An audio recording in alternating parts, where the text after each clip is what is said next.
On today's Nostalgia Test Now episode, we have Hocus Pocus expert Lauren Malott to put Hocus Pocus 2 to the ultimate test. The witch is back, sisters!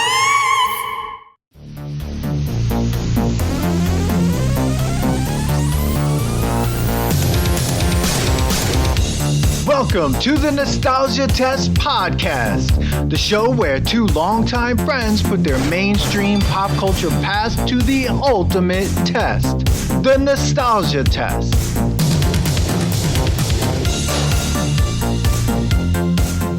All right, that was a good one, Dan. That was a good one. I've been We're working here. on that one. I love This is it. Nostalgia Now. Yes. I guess this episode's probably dropping after, I would assume, if you do everything in numerical order, after our rant and episode about Hocus Pocus, which our guest was supposed to be on, but scheduling happened.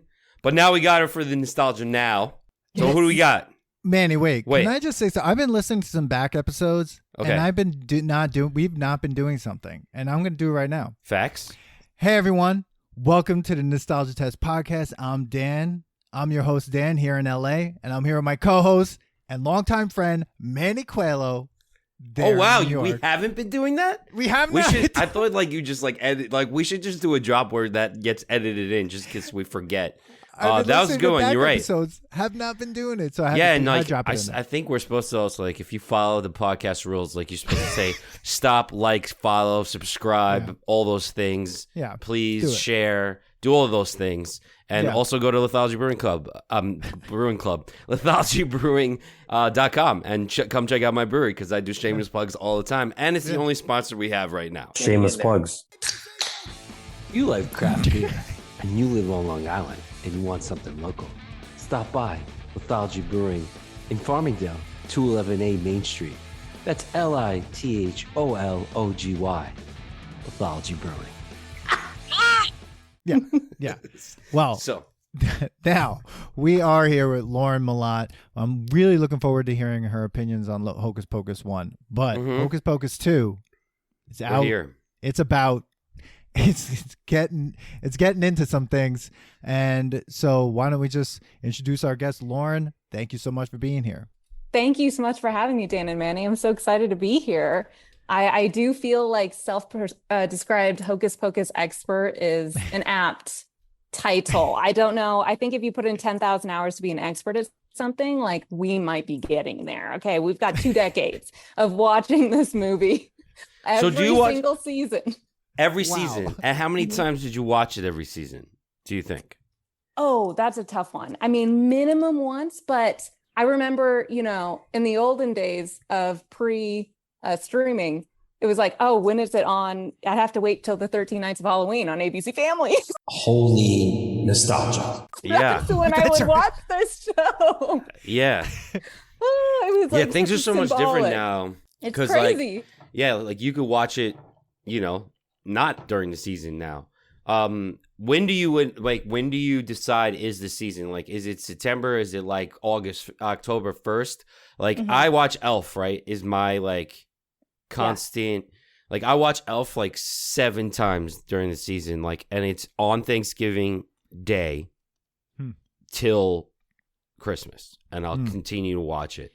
So, what is your like? Okay, I have to watch Hocus Pocus now. I think October 1st. I really, October 1st.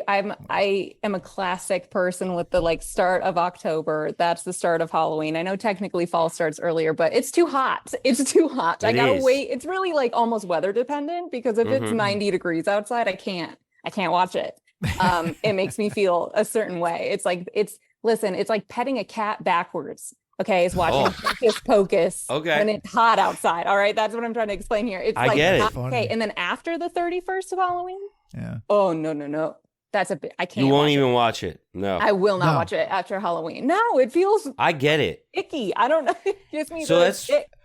It's funny because Halloween movies are the shortest. You have the shortest season for a Halloween movie. You only have 31 days, right? Am I wrong? Yeah, 31 Yes. days. So you have 31 days to fit in all the Halloween movie and fun that you can. Because like Christmas movies, My thing is like my hard line is Thanksgiving. I'm with my family. Let's start we're at Thanksgiving. It's time to start the holiday season, because Thanksgiving Day parade comes, Santa comes right at the end. Boom, I'm allowed to watch Christmas movies. Break out the cranberry sauce. Yeah.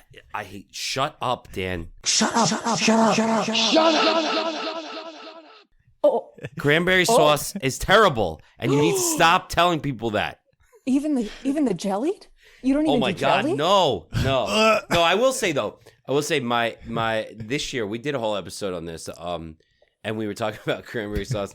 There's people in my family that they're crazy and they like cranberry sauce, and my aunt made real like cranberry sauce this year, and I was like, okay, this is good, but like no, that like the canned one, my sister and my uncle love it, and I'm just like, I can't.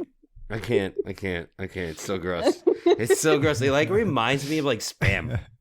Like it's just. I mean, because it has the ridges. Like, yeah. It's just like I know my uncle's like, no, the ridges help you know where to cut it. I'm like, stop it right now. Just stop. Like without those ridges, Bobby wouldn't know where to cut. So Yeah. I have no idea. I guess just.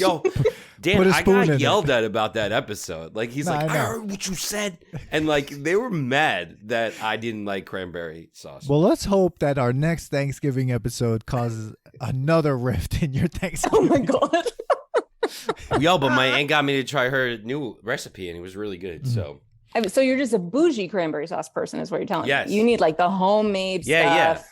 The like orange rind. You can see the flex in it. Like you like need it has that. to be, yeah, Okay. exactly. All right, exactly. I get it. It's got to be in can't like do a that. boat. You need like a No. gravy boat because the good thing about the canned is you just pour that on a plate and you. Oh are yeah. the- Oh, stop. like, no, you need like a It's so sauce weird. on It everything. jiggles. I hear you. It's like it has like a sound that comes with it. It's gross. Cranberry. What?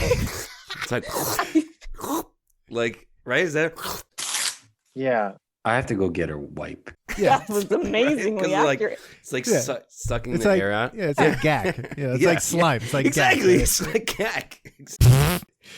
Oh well, that was it. That's an Dan, you got to amazing put in that tidbit. drop We'll put right that- there. The gag Yeah, drop. Yeah. Yes. Bwah. Yes. Is this a wait? Am I experiencing a Manny tangent? That was a Manny tangent.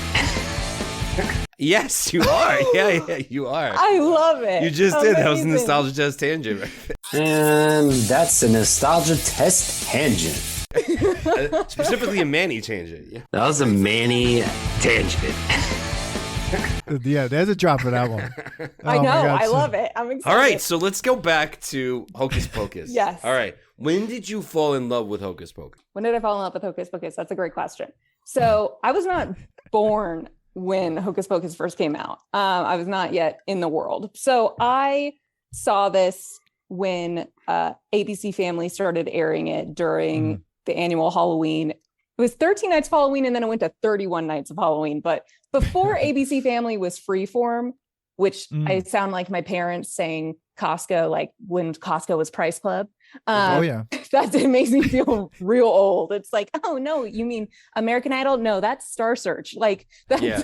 it's dating myself. But when ABC Family was ABC Family, and starting in like the early aughts, this movie was it. It was it. It was the signifier of the season. Halloween's always been my favorite holiday. My sister and I would make a whole thing about camping out on the living room floor. We'd put out sleeping bags. We'd order pizza, and it would be the Hocus Pocus night. And I did that every single year. And then it was just an integral part of my life, kind of marking milestones. When I first moved from New Mexico to California, they had a movie night at my apartment, and they were showing Hocus Pocus. My first year in college, we did a movie night for Honor Society. And it was like, okay, well, what else are a bunch of nerds going to do on Halloween if not watch Hocus Pocus? It was a lovely experience. It was really a pinnacle of my college partying. And every year since, it's been such a marker. And then my sister and I are now, she lives in California and LA, and I live here in Albuquerque. And this is something we can do together every year. We make a day to watch Hocus Pocus because it's become such a part of our childhood memories together. And it's a connection that we can share. So it was a beautiful movie for me every year. And having this one come out, I've been waiting forever since they announced Hocus Pocus 2. I mean, I've been anxious. So this is a beautiful day. I'm really happy that you didn't come on our episode then because we trashed that movie. But Yeah, but I thought it passed the nostalgia test because that is a movie I do enjoy, but it's insane. But Yeah. Yes. Well, let we me also ask you thought, this. yeah. Go Were you ahead. guys kids when you watched it? I mean, did you have, yeah. I mean, that associate? Yeah. So then did you have that association with it or was it more I think it definitely is a movie objective? that we rented because my mom loves Bette Midler. My Mhm. mom probably was like, we're watching Hocus Pocus, because you go to the video store, you go and you're not in charge of renting movies.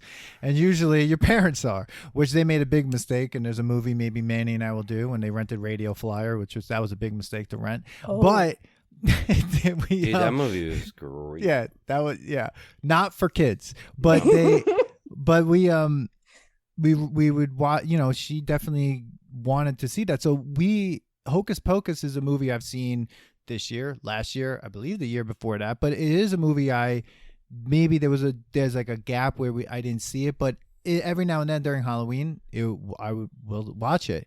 I think they should have done a Thackeray Binks. Manny and I were talking about Thackeray Binks like series. I would have loved to see those 300 years. Yes. But yeah, we like, want to see him stopping people every couple of years. We want to be like, yo, they should have an episode like it skips every couple 20 years or something like that, and like him stopping, and he didn't even realize that he needed to like let it happen for him to actually like let his soul go. Because in the end, like the fact that he did let somebody light the candle, or that somebody did light the candle, not that he let them.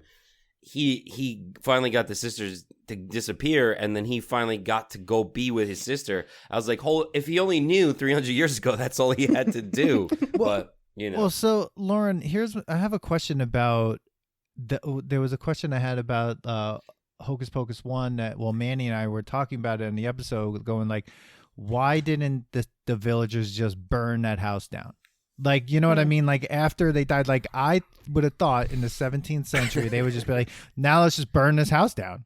Instead, it stayed there for centuries, and then they turned it into a whole, like, museum. And then in Hocus Pocus 2, still standing, and it's still there. And Gilbert, played by the hilarious Sam Richardson from Senior Year with Rebel Wilson and Detroiters, he makes a whole museum out of it and a whole store out of it. And I'm like, how is this town still keeping this house here? So that was like one of the confusing things that we thought, like, I don't have an answer for you. I feel like, they were able to, here's why, capitalism. They were able to monetize it. That's what it was. They turned that thing into a museum. You don't know when that museum was started. They could have put that into the Sanderson Sister Museum like the day after they died, True. and then just charging admission. True. Yeah. That's my, and then it was turned into a shop. So I think, I don't know, maybe property, was lumber too valuable at the time to burn it? It doesn't make sense. I hear you. So a quick thing too, how did the cat learn to speak? Because he didn't speak like when he first turned into a cat, he like was trying to get his parents' attention. And he's just like meow meow meow, and like all of a sudden he like 300 years later He's having full on conversation. He's like, oh yeah, we're talking now. Like, did they mention that in the first one? Like that he's like, oh, I learned to speak. So I got to be honest with you. I never noticed that till now. Oh, You're kind of blowing my mind a little bit. Ooh. When you watch things with rose-colored glasses on, all right, you're not going to notice You didn't a even lot think of the about plot it. holes, all right? Let's see. That's a great question. But let's see. What's a good theory? Well, like any skill, Thackeray Binks, who I genuinely thought his name was Zachary for years watching this movie, and I feel like I have a lisp when I say Thackeray. So maybe Thackeray was just a little baby cat when he was turned, and he had to develop the skill of communication. That's kind of how I explained it with Dan, because I was like, did he might even, and for some reason, maybe I'm just making this up, that he mentioned it. He was like, and I learned how to talk like real quick or something. Or that's the thing. Like throughout the years, he just like, it's 300 years. So eventually the cat's been alive for 300 years. So he's like, I'm going to learn how to like change my vocal cords to actually talk to these humans. You know, but why only decide? And then Dan's theory was that he could only speak to the people that light the candle.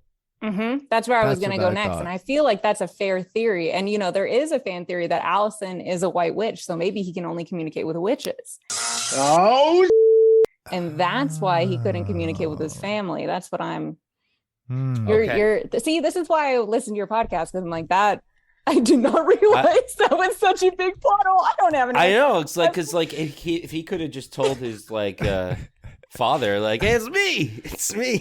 I mean, his father would have killed him. Exactly. I would have put him in a bag and threw him in a river somewhere. They would be like, no. And it's like, that would have been the end of Thackeray. Oh, actually, he would have just been in a bag. Right, yeah, exactly. and then he would have kept coming back alive. It would have been Grimm torture Brothers for him. real quickly, like OG fairy tales. This got dark so fast. Yeah, it would have been really bad. Like the cat just constantly drowns. Yeah, like, that's exactly. terrible, Dan. It's terrible.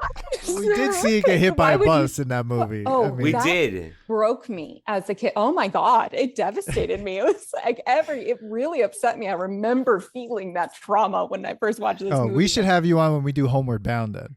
Oh no. Oh, you. It's like watching Dog's Purpose. It's I crazy. will be consulting with my therapist prior to that, and we'll just make sure to increase the antidepressant prior to that show. So if you just give me enough notice, we can ensure it's okay. That movie is really should do an episode on like the movies that we watch too young. That traumatized Oh, us. yeah. You know, I think there's like articles about that stuff, like movies you shouldn't have watched or you can only watch one time because it's like destroyed everything. Which is like Radio Flyer. Like Radio Flyer is a traumatizing movie, man. Oh, That movie it's is horrifying. like, not appropriate for that age at all. I watched Sybil as a child. My mom thought it would be an interesting movie for me to watch. I was 10. I was eating a strawberry Klondike bar. I cannot taste a strawberry Klondike bar ever again because it traumatized me in that moment. All senses were involved. And this is my own tangent. Sorry. And that's a nostalgia test tangent. It's an opportunity to share my childhood trauma with you all. Thank you for listening. Well, everyone. I watched Pretty Woman way too young, and I was like, Mom, what's a condom? Utah, give me 2. So, like, we want to just go funnier on that trauma. All right, let's bring it down. And that's a nostalgia test tangent. So now we're here to see Hocus Pocus 2. Yes.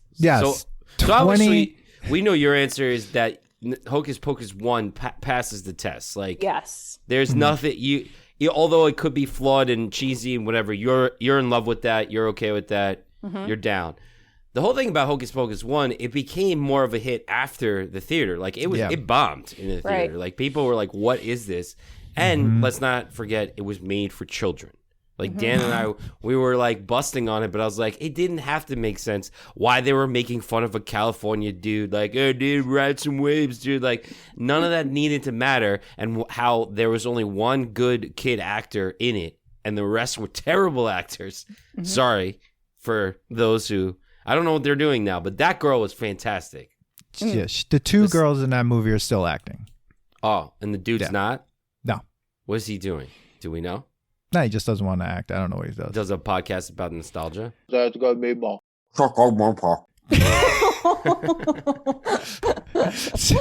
So it took 29 years to get Hocus Pocus 2 together, right? Yes. And Hocus Pocus 2, just so people, we have a little bit like Hocus Pocus 2, is a 2022 American fantasy comedy film directed by Ann Fletcher, written by Jen D'Angelo, and produced by Walt Disney.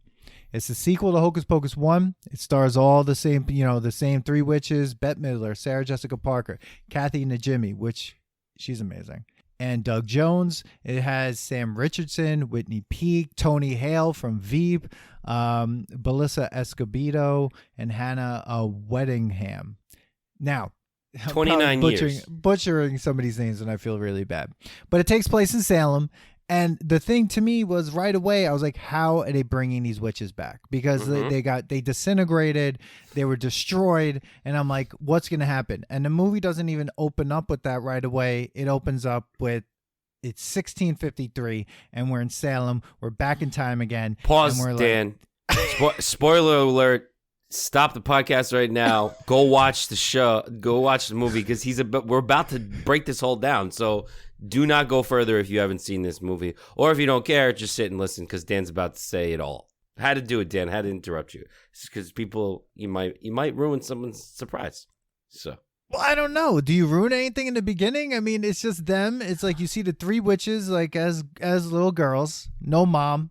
They're orphans, which is weird because in Hocus what Pocus happened 1, to the mom? Well, there are no moms in this whole world of the movie. Not a single mom. Like most Disney movies, there is no mom. Yeah, they're still keeping that. They're still keeping that going. No moms. Not one mom. Not one parent. Walt one Disney, parent. Walt, one parent. Walt Disney put that in his will. He's like, never make a movie with a mother in it, and if it is a mother, make her an evil step witch. Yeah, yes. exactly. Or an evil octopus witch. Like whatever it is, it's evil. They talk about their parents. Like they mention that their mother always said that witches would rule Salem, and they talk about their father's apothecary. But when Winifred was 16 and her sisters were of an undisclosed younger age in that opening period, like they did not have parents. So how long were they being raised by possibly a witch mother and a adjacent witchy father? That's what I was confused about. But 16 was very old then, right? Like 16, you were expected to be married and have kids. Well, that's what they were trying to do. They were trying to marry her off, which was very jarring at first to see like them trying to force marriage on Winifred in this Disney film. I'm watching and I was like, whoa. Yeah. And then they're like manhandling them. It's like, throw them out to the wood. Like, geez. I'm like, it was like, I love the little subtle of how to get, what's his name? Was it? Now I forget his name. Billy Butcherson? Billy, how they needed to have him in the story. I thought it was great because I was like, oh, that's how Billy exists in this whole thing. And that actor looked so much like Doug Jones, who plays Billy Butcherson. It was such excellent casting, and all three of the girls who played the younger versions, phenomenal casting, spectacular. So enjoyable to watch. I wish that opening scene was longer, like that intro, the backstory. We love a villain origin story, and I really feel like, oh, finally, like we're getting this. I needed more. I needed more. I definitely would have been cool with more scenes, like them doing more trickery and like witchery stuff. That would have been cool. I almost would have been cool. Good for like a whole movie like that. Yes. Yeah. Absolutely. Because just the way it unravels, it unpacks like as it goes. It's just like, well, just for when they run to the woods and then they meet a witch, right? Who's like the bird in the beginning. We see this bird, and just I love that actress too. Yes. Well, yeah, it's so great. She has such a great part in this movie.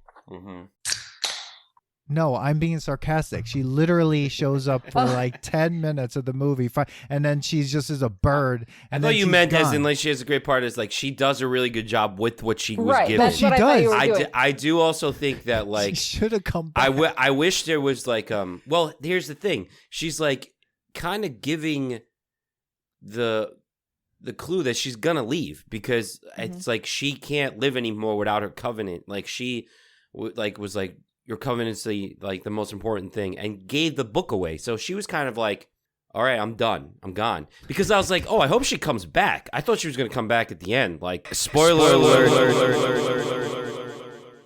We're going to see her again. Well, I mean, she kind of... Yeah. Is that skipping too far ahead?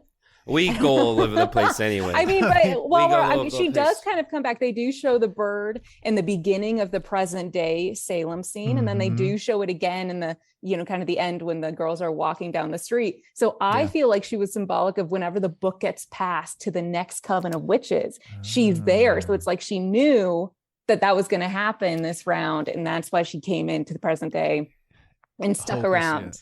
But like, why isn't she like helping? That's witches? My question. Wait, at the end of this movie? Because the whole time. Like in the beginning, she like bounces. She doesn't really tell them what to really do. They kind of are on their own. Like, all right, here's the book. See you later. Just don't do the big magic spell. And they don't listen to her anyway. But like, I thought like, okay, here's the chance for her to come and be like, what are you doing? Don't do it. And I thought there was going to be a fight between her and exactly. I thought that would have been really cool. I can see that. That was like, no, I'm the ultimate witch, and you can't do this, and like, no, I'm doing it, and like they fight. I thought that she was going to be like a big part. Would have been cool too to see. Not that we needed it, but I thought it was. I appreciate that. I was waiting for it. Like that classic battle between like a really evil person and then like kind of their protege that kind of goes crazy, and then all of a sudden they have to be like kind of destroyed and be like, no. Even though there's still rules, even though we're evil, there are still rules. Yes. That's what I thought was going to happen. Spoiler alert. But no, that doesn't. We'll say what happens for the end because that's not what happens. And I was so confused. And then there was a bunch of more singing. And I was just like, okay. Are you dissing on the singing, Dan? I think there was a little too much singing. There were 3 sets of singing. There was the witches are back for like a blip. It was a blip, right? When they're introduced. Then there's I'll Get Ya, right? At that scene. And then there's the one while the credits are playing. That was too much for you? I could have You weren't expecting that, Dan? I wasn't expecting that much singing. We had to have a musical. It's Bette Midler. Number in like it. she needed to sing. In part 1, she sang one song. Yeah. Sure. So it was the second and song. And kept the movie like pretty tight. Like, you know what I mean? Like, you know, they added 13 minutes of singing. They needed to. Because here's probably it. They probably were like, people really like the singing. So they were like, people really like the singing. We need to give them more singing. And cold November rain. That's it. So that's why there was more musical numbers. I think what they thought was like, Sarah Jessica Parker looks like she's gonna fall asleep. We need a song here somewhere. And so like, Bette Midler, can you sing an extra song? God.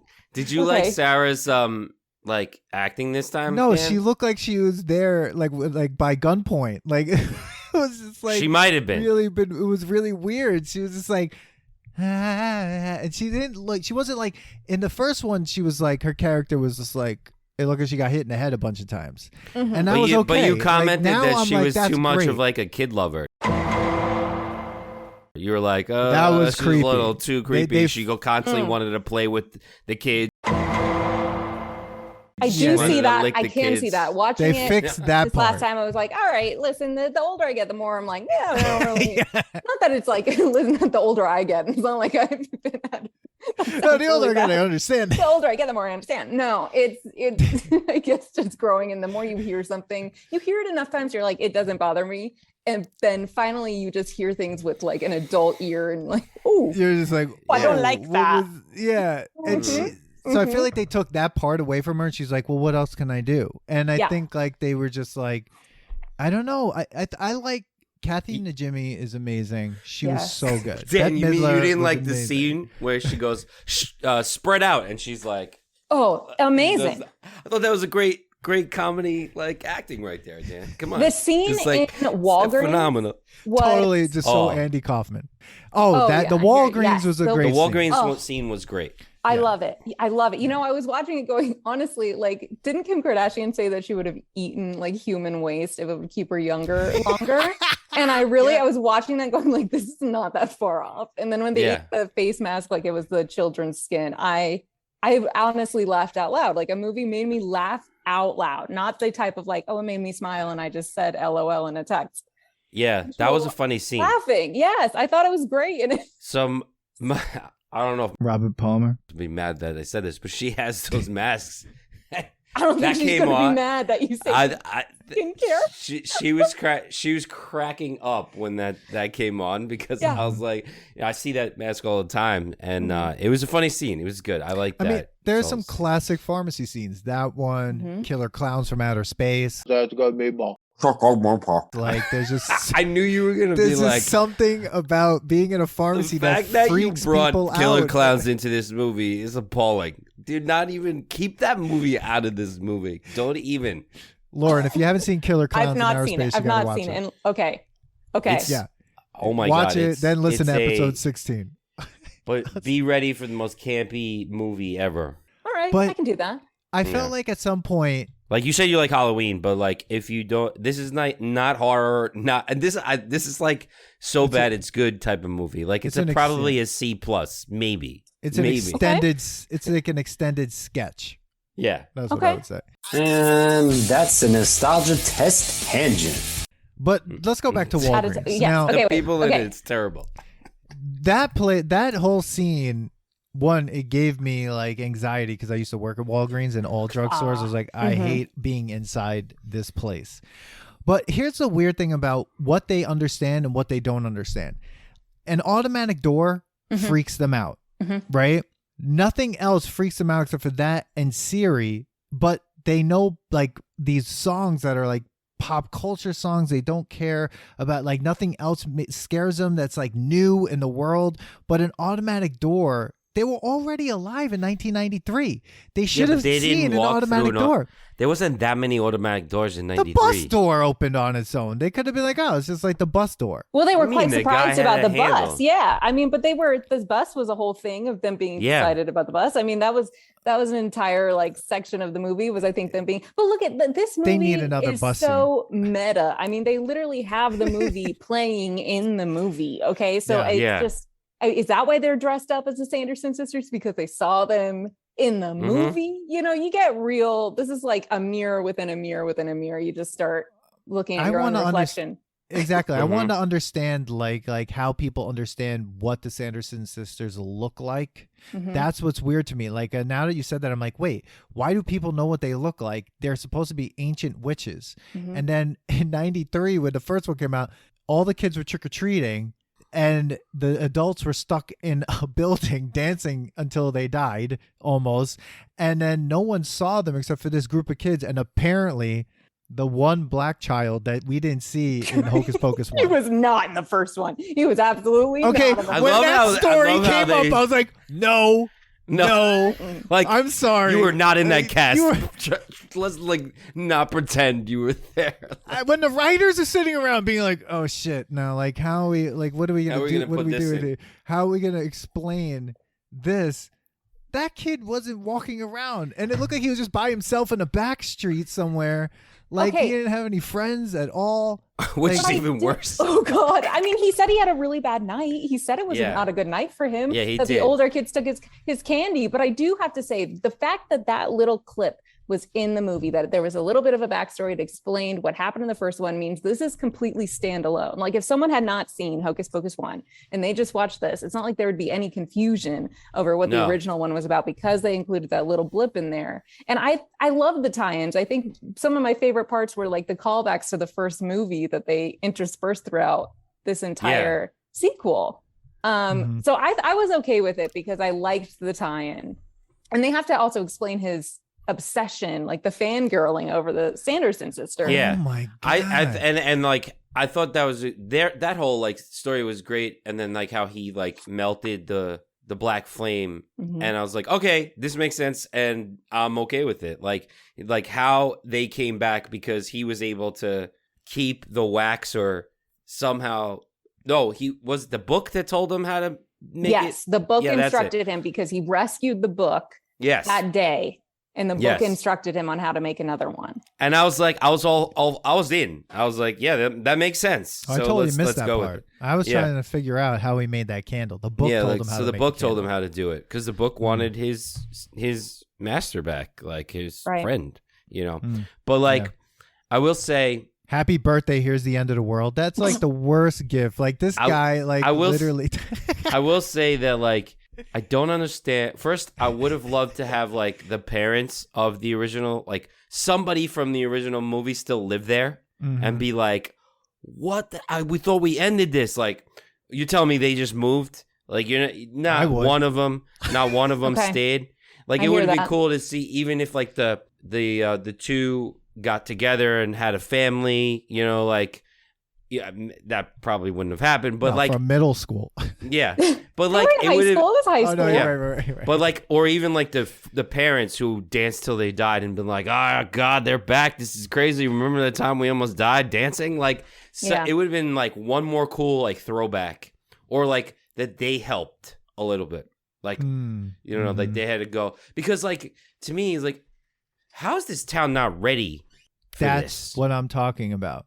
They're not ready. They didn't burn the house down again. They made Like, another shop out of it. If I was the mayor of this town, I'd be like, We're no longer doing this. Let's Okay, all it did was bring turmoil to this. We got to stop this, like, playing around and, like, joking around and, like, fantasizing about the Sanderson sisters. We need to change Halloween here. But they were. Oh, go ahead, Dan. You go. No, go ahead, Lauren. Oh, okay. I was going to say, I think part of the issue was that with the first one, they were dancing. At the end, the mom says to the dad, oh, I thought they partied hard in California. They don't have a memory that it was the Sanderson sisters. And I think all the little kids that were being very creepily walking along the street. So disturbing.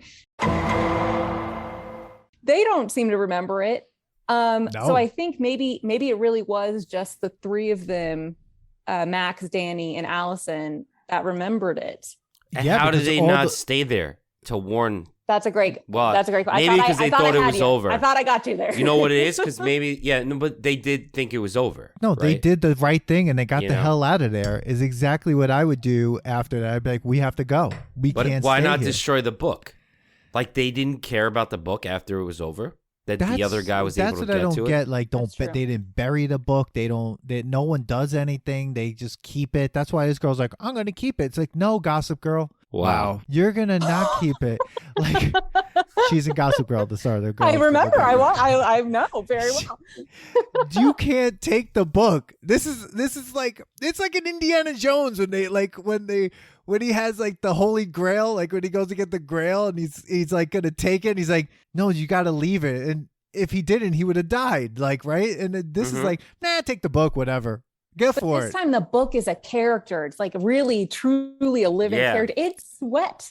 It's sweat. Wow. There were beads of sweat. It was sweating. It was crying. It was crying. Yes, it cried. It's wild. I felt for the book. I think the most compelling performance was that book. Oh my God. Yeah, I mean, like, it was so good that, like, the book didn't want it to happen either. Like, the book was like so this. shady. Like, the book really didn't want her to perform the spell. Like, he's like, I'm trying to tell you, like, you shouldn't do this. And she still did it. So I just want a couple things, right? I just want to ask both of you: have you ever had a teacher dress up as a banana for your class, like if it was Halloween, or dress up at what? That's how winning is done. You mean dress up? Period? Is that where you're gonna? Yes. Yeah. That's how winning is done. I had my science teacher was a very buff bald man, and he dressed up as Mr. Clean. Mentos, the fresh maker. And it was a very integral. Are you just talking about Halloween, Dan, or like just specifically a banana? No, but you've had a teacher dress up like a banana, Manny? I'm sure there was a teacher that I saw in school. What do you mean you're sure you had a teacher that like Mr. Woods from 5th grade? He'd be a banana guy. I mean, the people like in elementary school, all the amounts. I just remember that everyone dressing up. I'm stuck. I like how you are just totally specific. Yeah. Like it's like dress up in general like a banana because I had a banana teacher. It's like no, but I'm just like trying to think about in elementary school, all the teachers dressed up during Halloween. Oh, well, this is high school, right? There was teachers in our high school that dressed up. Yeah. I don't think I had any of them. You definitely did. No. That's traumatizing. Bro, there's definitely teachers. Oh, shit. Wait, can I ask you, did you dress up for Halloween? Like, what do you go to school? Yes. Yeah, okay, thank Manny you. doesn't need a reason Halloween is my favorite holiday. I'm with you, Manny. It is my favorite holiday, too. I am we celebrated 100% with you. We had a halfway to Halloween party at our brewery because I was like, I need to have 2 costumes. Shameless plugs. You like craft beer and you live on Long Island and you want something local. Stop by Mythology Brewing in Farmingdale. I love it. Amazing. Yeah. So maybe it depends on how much love you have for Halloween. Like how maybe you didn't observe the teachers dressing up, or maybe it was just. I think, Dan, maybe that's it. Dan, you just like put it out of your head, like you stupid teacher. Yeah. Like boom, you're supposed to be teaching me. You dressed up like a banana. Yeah, I don't know. Maybe the teachers I had just weren't fun. I mean, I had like, we'll bleep maybe all these you weren't things fun, out. Like, and that's why. Did you ever have Robert Palmer for math? I mean, she wasn't very fun. Like, so. I guarantee you. Robert Palmer dressed up for Halloween. No. But she wasn't a banana person. No. Okay. She was more. She was Maybe more of like the sisters. it's public shaming time. Let's She read all your was grades an outside. evil witch. Is that Yeah, what you- she's the type of teacher that I would hear you. read your grades out loud Yes. for your test. Like Mhm. she'd I feel go like down the line. I feel like Mrs. like, was it Marty McFly? Was she sixth grade? I never had these people. Sixth grade? I had What'd you have? Social studies teacher. Batman. Oh no, that was English. Dude, I don't know what's happening here. And that's the nostalgia test tangent. I'm loving this. I'll go down memory lane with you guys. I'll listen to you guys talk about teachers. Can you I wait? just- Can you do a butt dial on a FaceTime? I need to get to some of my notes because I'm so confused. Like that girl Cassie thought like Rebecca butt dialed her. Is that possible? You can. Oh, I thought Think butt it- dials were gone. I thought like No. butt dials are done. I think they're coming back because like phones like now are so sensitive on like because there's times that I like look at my phone and it's like your apps are about to get deleted. Like when like your apps are like I'm like how did that happen? Or like I definitely have like pocket dialed. I don't even call it butt dial anymore because my phone is never in my butt anymore. Simply irresistible. Like who puts their phone in their butt? Simply irresistible. In their Pocket. butt. Yeah, On their butt pocket. It's a pocket dial. It's not a butt dial. Butt dial, like, I mean, maybe. I mean, if I put my phone in my back pocket, I'm sitting on my phone. That's stupid. So I put it in the front. See, I do put my phone in my back pocket because I am a woman and my pants are not made with deep enough front pockets to allow me to makes put. sense. Yes. Makes For sense. those of you listening at home, I am a woman. She, her are my pronouns. I should have said that at the beginning. No, it was, and pockets are a real travesty for the female community. I thank you for that. No, that PSA was really good. I appreciate that, but that's why it goes in. That's why it goes in the butt. Simply irresistible. Pocket. Butt No, pocket. I Back can't pocket. say it like that now because Dan, you really messed that up for me. I cannot say that anymore. It I goes just in So don't the think back like pocket. kid, you like Back are you pocket. gonna like a butt dial to me thinks like you put your phone in your back Yeah. pocket and you sit on your phone. Mhm. I never sit on my phone like because I'm afraid it's like that's not good for the phone. An accidental dial. Maybe it's like calling a tissue a Kleenex. Like it's just you call any accidental phone. Call Yeah, a butt butt dial. dial. Even if it's accidentally in your like if it's in your Yeah. hand or whatever. It's like the zeitgeist of that Yeah. action now. Yeah, Cassie Like- had the worst part. That actress, that part was terrible. I felt bad for I her. wanted to see more of them, and I really loved Yeah. their friendship. And I also think the costume design, Salvador Perez, who was the costume designer for this film, did such a beautiful job tying in the previous movie and then giving each of the new girls and new characters aspects like a modernized version of the Sanderson sisters costume. You know, I feel like it was interesting to see. We had Cassie as Sarah. She was in a lot of pinks and reds. Her hair was down and split and down the center. We had Becca, who was in green, and Izzy as Mary, who was in purple and also had her hair up on top of her head in like a little half updo, kind of like Mary's kind of crazy hair. So I really loved the way they toyed with that. So I think even though Cassie's part was not the best, they did all wear the same like friendship pendants throughout the whole movie, even though they weren't talking in the beginning. I love that. It felt like amazing friends. I don't know. Listen, at the end of the day, guys, I watched this through like old lady bottle, like Coke glasses, thick rose colored goggles. Okay. Like that's what I watched this through. What?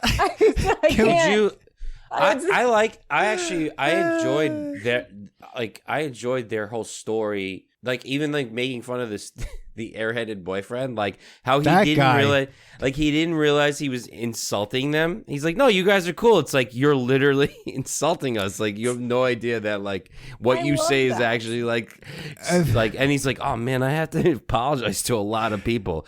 But that also speaks to like that's like a like let's remember this is for children we're watching. Yeah, I think it was, Dan. It is. I think there's definitely a lot of throwbacks to us, but like the people that grew up watching this movie and like feel nostalgic about it. But there are lessons. Like every movie Disney puts out, there's lessons. So like that dude is a lesson. Like, hey, do you realize that you're so self-centered that you don't even know that you're making like you think you're being nice and like busting balls or being sarcastic, and it's actually hurting somebody. And I thought that was a good scene. I liked it. I think you're like, what are you? Oh, I was like nodding my head. Yes, I liked the scene, man. Yes, I thought it was a good hands are scene. up. I thought it was loved just kind. I thought it was a funny scene. I don't think there's a lesson The in it. village I He absolutely just think was like, that was put in there. that for guy was lessons like for kids. That kid. First of all, that his whole part too was just like insane. I mean, he was like at an 11, like from moment one, and then he's running down the street. He's being chased by the sisters, and then that never gets resolved. Tony Hale, he's at an 11 the whole time as the mayor. First of all, his journey to get this apple is like unbelievable. It's amazing. This man really the whole time is just to get this caramel apple, and he is just he doesn't care about anything else that's going on. He sees 3 women in his garage. It's circled in salt, and he's just like, oh, let me get there. Whatever, I'm gonna go now. And he just walks away in the house. He's just like, well, whatever, I'm going to bed or whatever. I didn't get this apple. I got this one at Walgreens. Like, I was just like, I thought Tony Hale was the best part of this movie. No, he was amazing. I thought he improvised this whole part, like, but obviously probably not. I thought he was gonna come out to be like the original guy. He's just been waiting. That would have been crazy too, to like go to that like storyline that like he ends up helping his daughter because like he is like now he's studied and he's been waiting for this moment and stuff, but like it was passed down through the generations for when the Sanderson sisters would come back. I mean, like he has this like book in his house. I love it. I love that idea. I was really expecting. I wasn't sure if the character was going to be nice or if it was going to be evil, like the original pastor. I loved it. And then when he, as the preacher, when he was with the spider, like these are the legs of sin, just was on the floor. It was amazing. I mean, this is the work of the spider. I will be saying over and over again. I mean, I think he had some of the best lines, both as the preacher and as the mayor. Like he just had some of the best one-liners in the movie. I mean, the Gothic Golden Girls. That was really funny. That was amazing. That was funny. The whole scene where like the people are hypnotized and they're coming towards him, and I'm like, oh, that's it. They're gonna get him. It's over, right? I was like, okay, they got him. Then they touch him, and it was just like everyone's like, oh, where are we? Oh, whatever. Yeah. I'm like, wait a second. This whole thing was set up. They were looking for him. They choreographed this whole thing. They got him, and they touch him, and then that's it. And I was like, I think there were things that like when I was watching the movie, like what was the follow through there? Like what was the point of this gigantic choreographed scene that then just ends and he just like goes back to getting this, trying to get this apple. I think it's just a suspense. Like we're still watching a Halloween movie for children. No, I know, but then should they have that's grabbed like a side him? thing about like, oh, this is going on there. Let's go here and put this story in and have like the cuts and the suspense of it. I thought they would have just then grabbed him. Like sure. I thought the witches told the crowd to find the mayor. So I think their only job was to physically locate him. I have now watched this movie 3 Semantics. times. 3 You times. Preparing for this. Okay. I took this very seriously. I'm like, this is it. I'll tell my father, like, I didn't graduate, but listen, I got to talk about Hocus Pocus too. All right. I will be the pride of my family this Thanksgiving. I'm very excited. So I watched it 3 times. I still do not know who took that man's caramel apple in that scene. I watched it repeatedly. I don't know what happened to his apple, but did we also notice the Gary and Penny Marshall costumes? Yes. Amazing. And Amazing. the Madonna costume from the mom in the first one. I loved. Oh, yeah.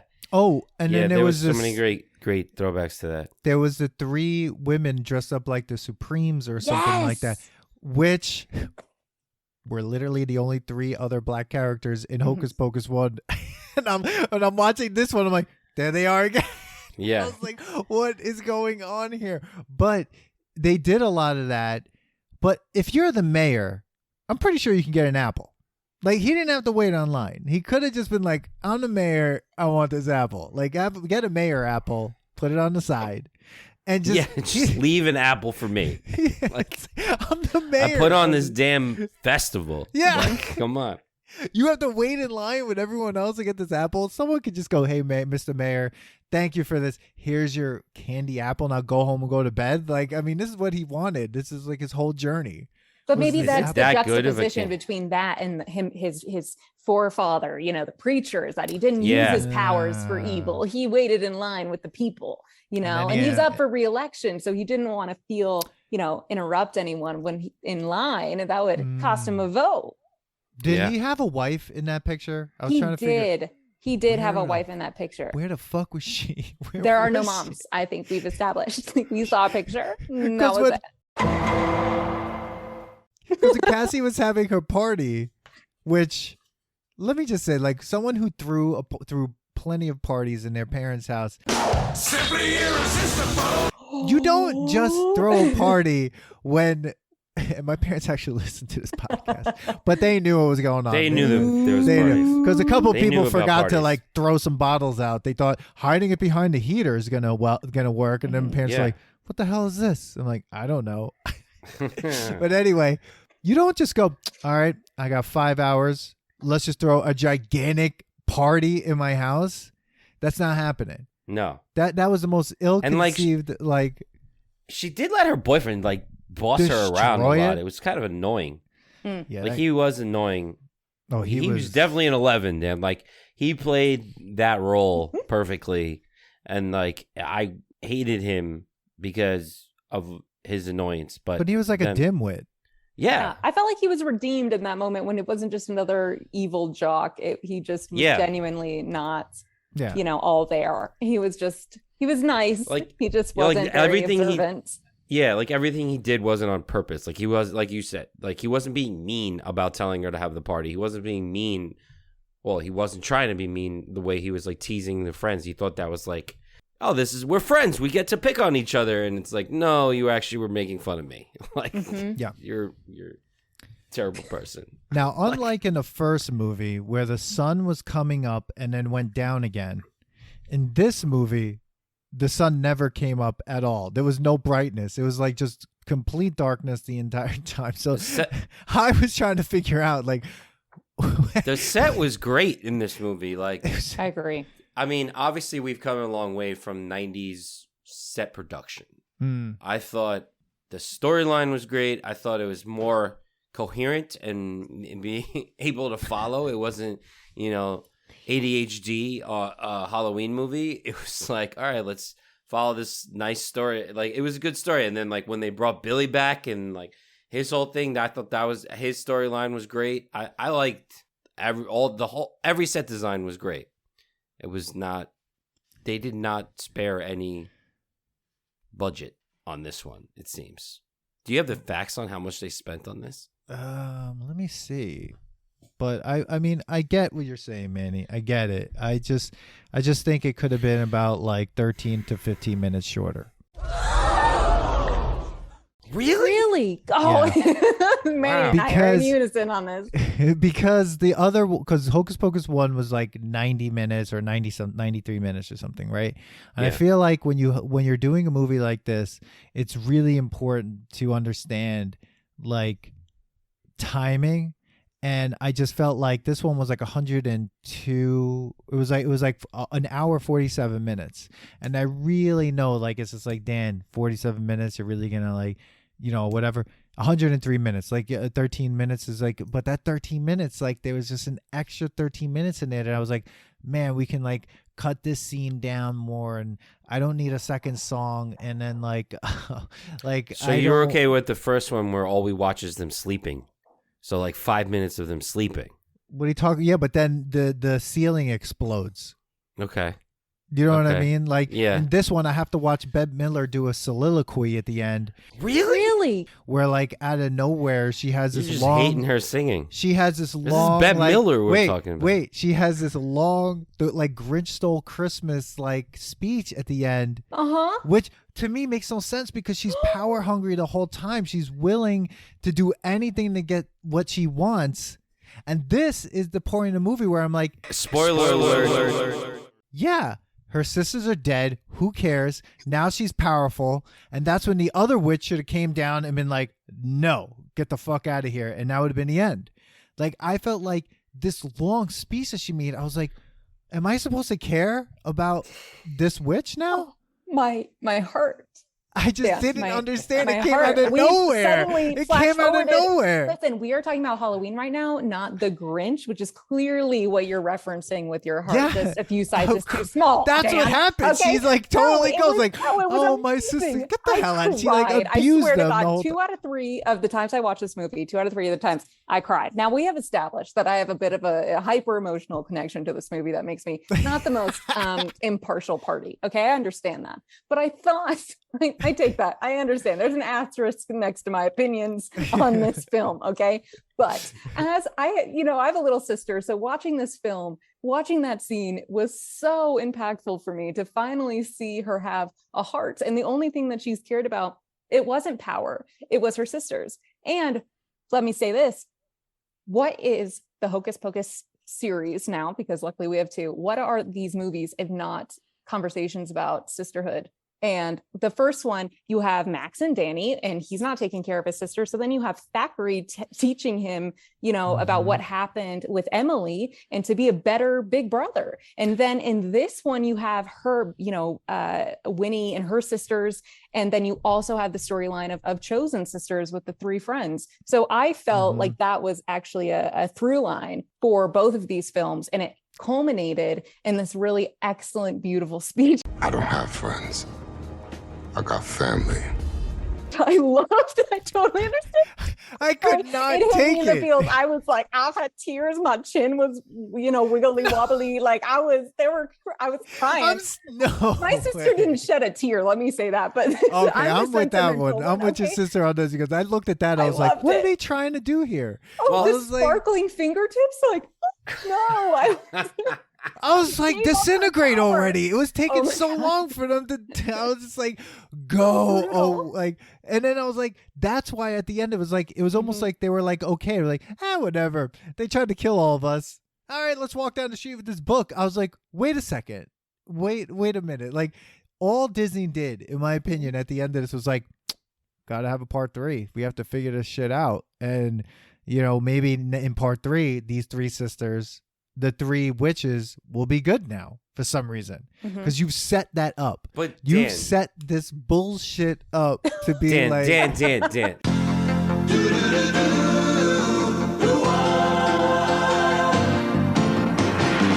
Everyone's always all the way through Dan, there, but that Dan, speech, come on. Everyone's always liked the sisters. Like, I mean, That's they're sure you supposed could to like be. them. They're supposed to be the villains in this, but like when people think about Hocus Pocus, you're not thinking about the little girl and the brother from L.A. Like no one's thinking about the days, right? They're not. No one's thinking about the day save. No one would like. I don't even remember their names. Okay. Who's like names? The sisters? No, the who was the Max and Danny. Max and Danny. Yes, You do. Got you. You've watched it so many times. It's okay. Max and Danny. But like, I could guarantee you that everyone remembers Sanderson sisters. But if you ask somebody who says that they like this movie, maybe they don't watch it that often, but you're like, oh, who are the heroes? Like, oh, the girl and the guy, the brother and sister. Yeah, who? But yet you remember the Sanderson sisters. Okay. So they had to make them like.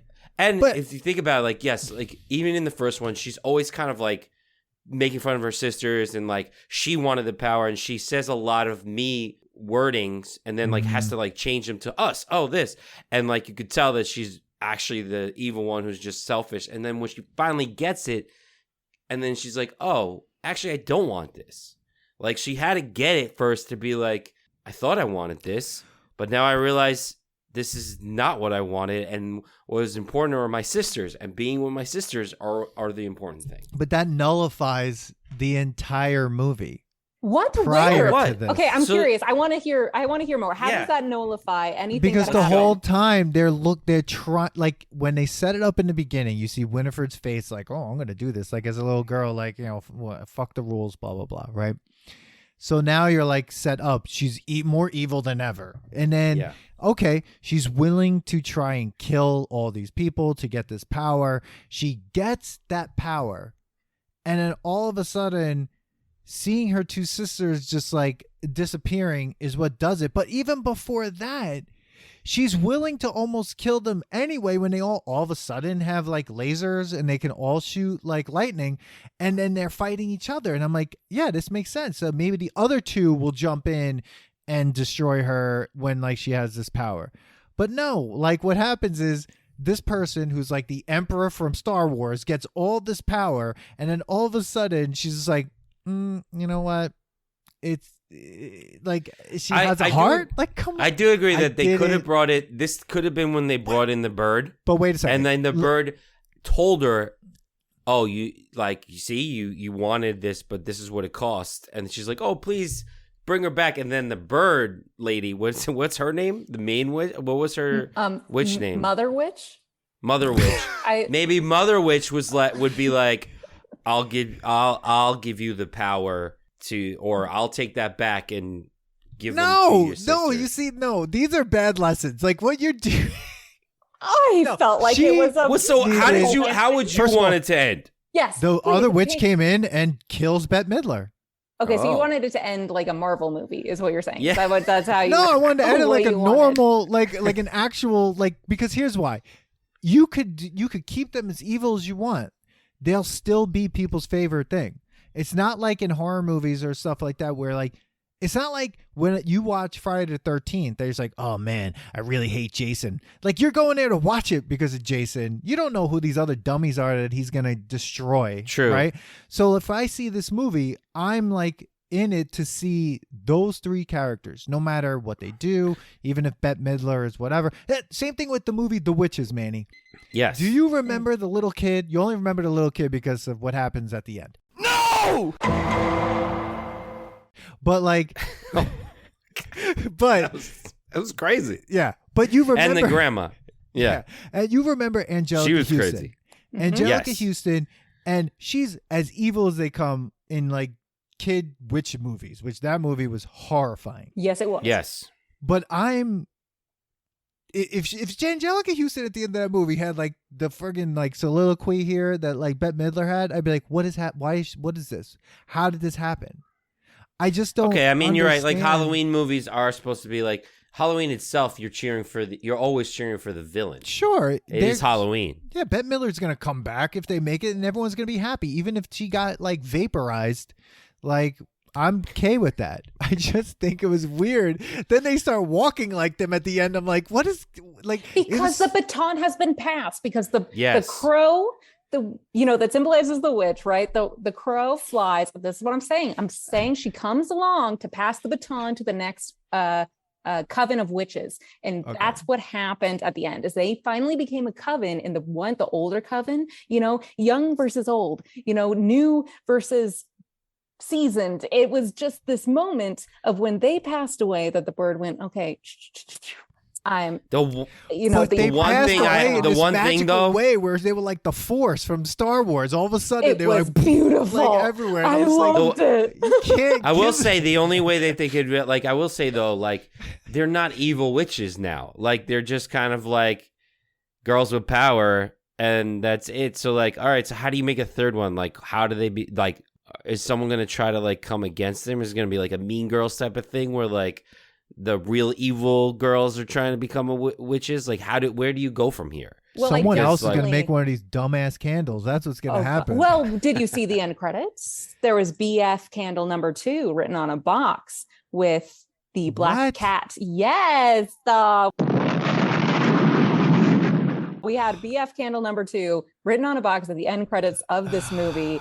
And it certainly setting it up for a third Amazing. one. Now, what I would love to see, I love a witch coming of age story. All right. I loved like Sabrina Charmed vibes that we're getting with the three of them walking along. I would watch them come back for a third one. And then what if they need the sisters' help to defeat a bigger evil? And that's what they have to use the black flame candle to intentionally bring them back. And use them for good. That's what They I would want. have to do that sooner than later then. No, I Like, want them to wait. We can't wait 29 years. I want them to wait No. 29 years. No, I want them No. just like A Boy's Story, like was that Boyhood or whatever that movie is. I Yes. want them to I want them to wait 29 years, and I want them to bring them all back in 29 I got you. years. I hear you. Oh, because like if they're gonna do it sooner, maybe then that's when like the Mother Witch comes down. It's like, what the heck did you guys do? Like you gave this power away to like these good witches, and that's not how But they we didn't stand. give them that girl had Or you powers. let it- yeah. But they Rebecca had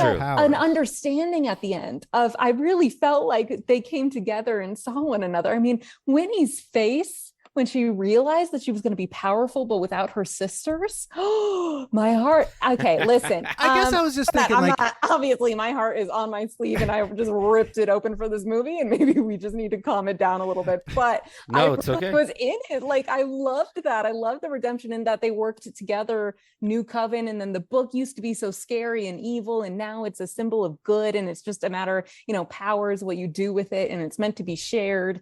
I loved that lesson. So you like just like at the like Darth Vader like killing the Emperor at the end, and then like okay, I don't know what. I've never seen Star Wars, but this is my Star Wars. Okay, This is your Star. I just couldn't. This is I don't it. know. This is Like I just saw. At the end, I really just wanted at the end like a voiceover, and then when it said XOXO, like Gossip Girl. Like I really wanted some sort of ending like that, but I just could not take watching. It just was the weirdest moment out of nowhere to have Bette Midler do that. I was just like, she had to have been like, I must have this speech at the end. Like I because it didn't feel like it fit in the movie. It would be like at the end of like, I don't know, what's another movie? Like, I don't know. I don't see how you're surprised about this. It's a Disney movie, dude. And Like, how are you surprised about this, dude? Disney movies wait a second. end Wait a with second. lessons. Ursula got killed. Scar got killed. Okay. In fact, Ursula got stabbed like by a boat. Like we saw that. Scar dies. He got eaten by hyenas. You're talking about. I'm talking about like recent. Have you watched Disney recently? Like live action Disney recently? Like Disney wants to just like have happy endings and lessons to the people that need the lesson. They don't really like killing people off now. Yeah, but this was like the most blatant. Or I don't know. I don't know how you're shocked that there was a lesson. I don't. I'm not know. saying that there shouldn't have been that a lesson. didn't The bother lesson me should have that been- she. It did not bother me that she went into Grinch mode. Like I was like, oh, okay, she's a major actress who loved this role, who like said it was her favorite role. You even said that, Danny. Danny Fax came out last episode, and you said that she was like, this is her favorite role. Yeah. You can't tell me that she wasn't like, listen, I want to have a monologue, like, Yeah, and I but- want it to be about sisterhood and like basically explaining to people this is what this movie is. This is what this movie is supposed to be. I think without that, we would have gotten it. I'm with Manny on this. Dan, there's a lot of people that need explanation nowadays. Okay, there's people people look at stuff and they like look at videos and it's like the video was shot like 20 years ago and they're like, I can't believe this is happening. I'm like, you didn't see this like 20 years ago? It's like, oh, they need to say it's like this is a movie. What? We're not watching anything that's real. Like people need to be explained a lot, Dan. But I also don't think we could have had two movies where they were just evil child-eating witches. I mean, they really are pure evil. You love them because of their characters and their personalities and their charm, but they do horrible things. So there had to be some sort of redemption, I felt, at the end of this movie for the characters because it needed to end in a better place. They couldn't just be defeated once more, just like the ending to the first one, and then the legacy is carried on by a new set of witches. I really felt like they had to solidify a journey that Winifred went on and showcase some growth there. Otherwise, why? We don't want to see them do the same things over and over again. I felt like they did a good job with that. They're really not that great at like trying to be young witches because they never get to take the soul of. Well, I guess they took the soul of the sister in the first one, and they got a little bit younger because they were really old in the first one, right before they took her soul. But like they needed more to be younger, so they never accomplished that, right? So like what other evil things have they done? Like we never see it. It would be nice to go like the third one, like go back to like the origin stories and let's get those 3 girls back again and watch them like really mess some towns up. I would love that. That would be same cool. actresses, amazing work. That could be a whole movie. Amazing. That could be a whole TV series. What do you mean? Dan and I are all about the TV series. Like you could have those 3, the prequel, those 3 girls, the young girls that played excellent casting by whoever casted them, and just show them in Salem, like really messing things up. Like and then give us the movie. Like there could be a whole universe now based on the Hocus Pocus. Exactly, that's sisters. Where it's going. Yes, I'm with it. I love it. I love it. Dan, I have to tell you, the reason why all this is happening is because of shows like us, right? So guys, if you like Nostalgia Test podcast, please don't forget to like and subscribe. We're now at the age where we like they're making nostalgic things for us. Our podcast. No, I'm not saying it's just our podcast. There's a reason why people like we talked about it in like so many of the Nostalgia 101 episodes. Like people like we're of the age where first of all, there are people our age that are now producing things. They are the ones making decisions. Mm-hmm. So they're like, I want to watch stuff that I liked and it's appealing to me that I will go enough to pay for it for my kids because I want my kids to see it because I grew up with this. So it's like, now, I will tell you, I like this movie a lot more than the first one, but I don't know if it will get the following like the first one did. Like, this is a Nostalgia Now podcast, test. So the question is will this be nostalgic 20 years from now? Like, if you're watching this 10 years from now, if you're watching this as a 10-year-old child, will this be your new Hocus Pocus like we thought our generation was? Or even now, like if I think like 10 years from now, does this movie last those 10 years, right? And like if in 10 years, am I going to go, when I have the choice between this one and the first one, which one am I pulling out first? To like, which one am I going to watch, right? Like same thing with Ghostbusters. Like we're gonna do it. Like Ghostbusters 1 and 2. I mean, but like, yeah, I don't know. Like, I mean, we could keep going on. And like, Lauren, I want to know. Like, do you think like this isn't like I said? We're doing a Nostalgia Now test. So of course you love the first one. You say it passes the test. Like you've watched it a lot more times than I have. It's still good. I didn't think it passed the test just because. I don't know when I started watching this. I mean, I know that people were like, my sister and her friends were really obsessed with it. And then I'm like, what the heck did we just watch? But now this one, I watched it with my wife and we were like, I actually enjoyed this movie. Like I enjoyed it because like I've been watching Mighty Ducks the series. Terrible series. But I'm like, I'll like turn off my critical brain about it and be like, all right, it's a stupid like Disney child series. And I'll just sit here and watch it, and it's numbing television. Like it doesn't matter, whatever. But this I enjoyed. Like I enjoyed it. I thought it was a good story. It wasn't all over the place. Like, but I still don't know if it would get I don't know if new things that have come out are gonna get those nostalgic feelings anymore. Or even if it's gonna be even still good, right? It could be nostalgic possibly, but will still be good or whatever. Apparently not to you because you don't like monologues. Well, I will point back a little bit of a callback to your last Nostalgia 101 episode. Nostalgia and quality are not one and the same. They don't. Right. They are not mutually exclusive. Like this is something it can be shitty TV or shitty movies that evokes great nostalgia. Mm-hmm. Here's what I'll say about the first one. And I feel like Hocus Pocus is like a beautiful world that is painted with the colors, with fall, being in New England. It just creates such a beautiful picture that evokes such strong emotions and really is the beckoning of a new season. I feel like it creates its own little world, almost like a snow globe. So I feel like that movie is a snow globe sitting on my shelf that I pull out once a year and I shake it and I get to live in that world for 90 minutes.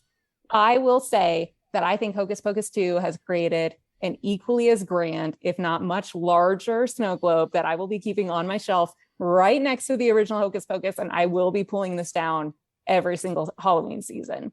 Would you watch it in order every time, or are you watching it?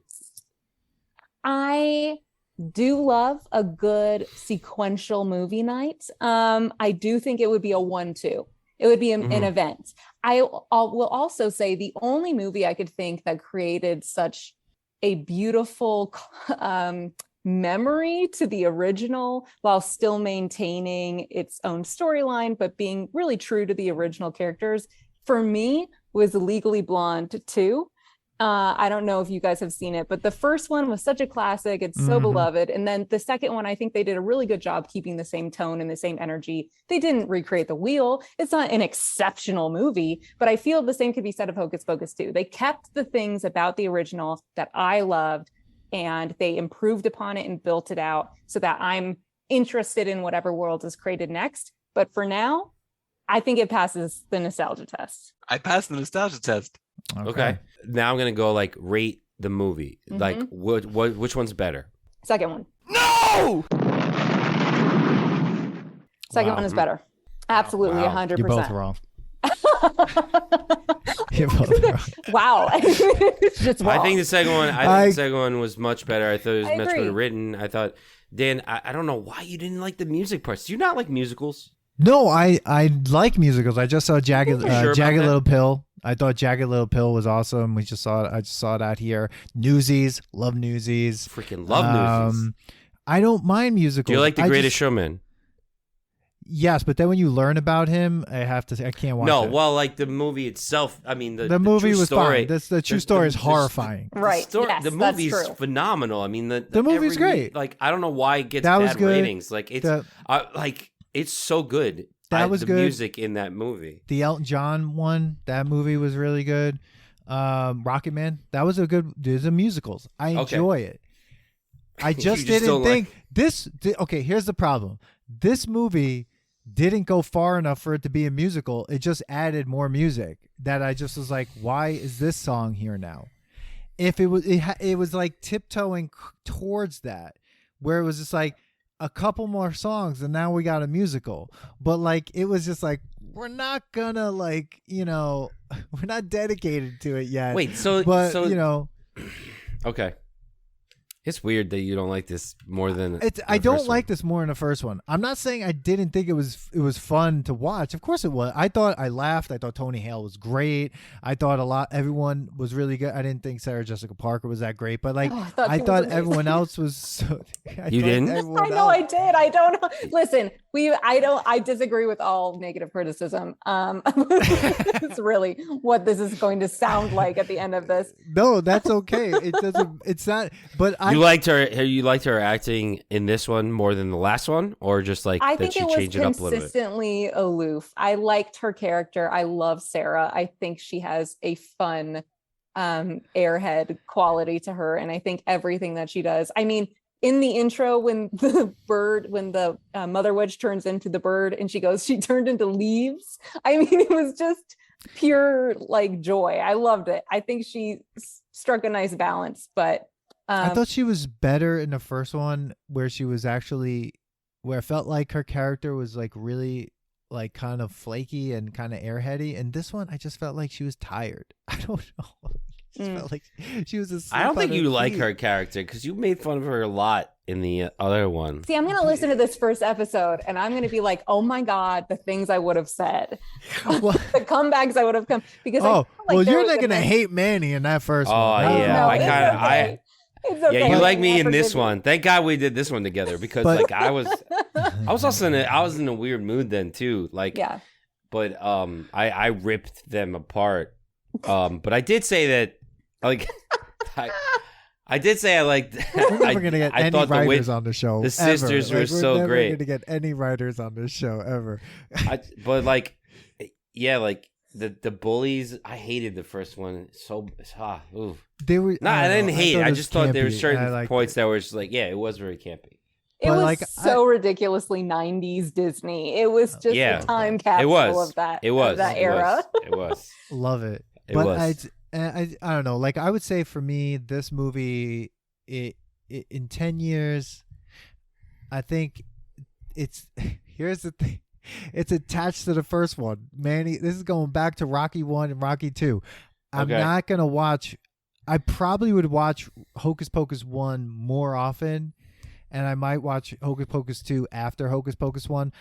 Maybe I'll pull and watch Hocus Pocus 2 by itself, but I would rather just watch the first one. I just felt like I was watching this one forever, where like the first one, I was like in the movie, it started, and it's like, here we go, and then we're like done.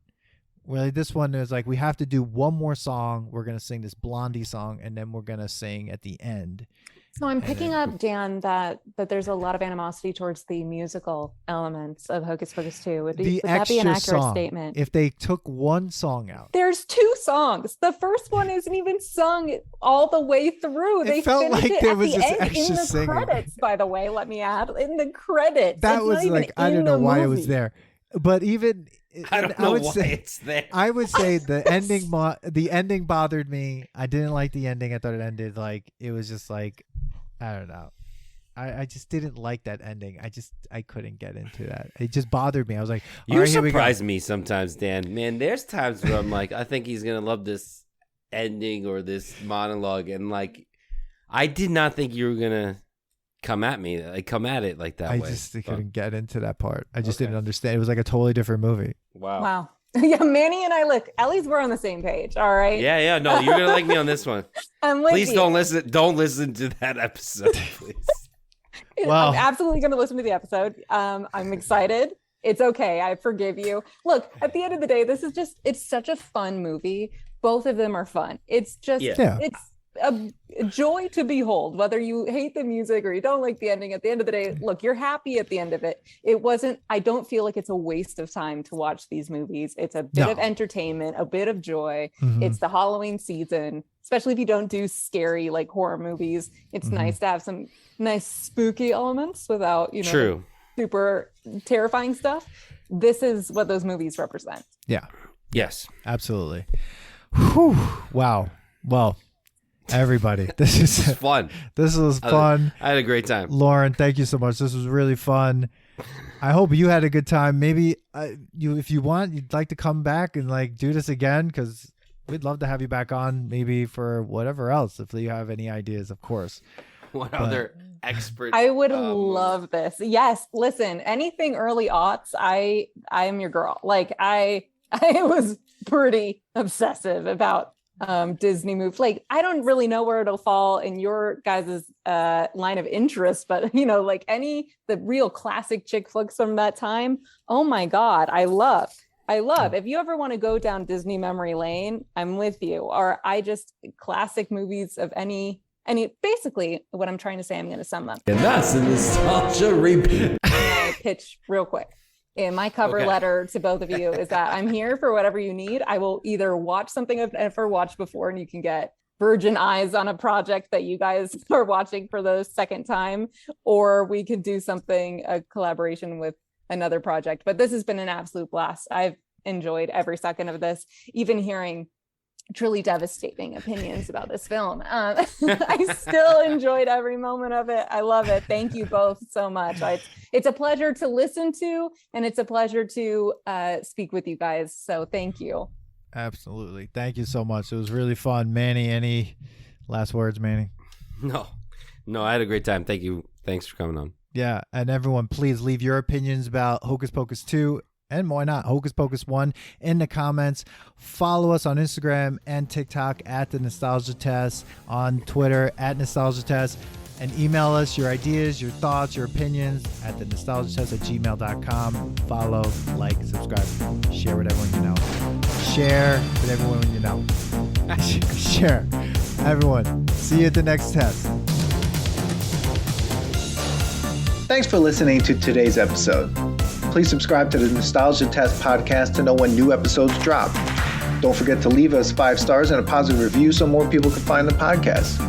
Share your thoughts and memories on today's topic on our Twitter at Nostalgia Test and on Instagram at The Nostalgia Test. Tune in next time, because you never know what pop culture will pop up on The Nostalgia Test.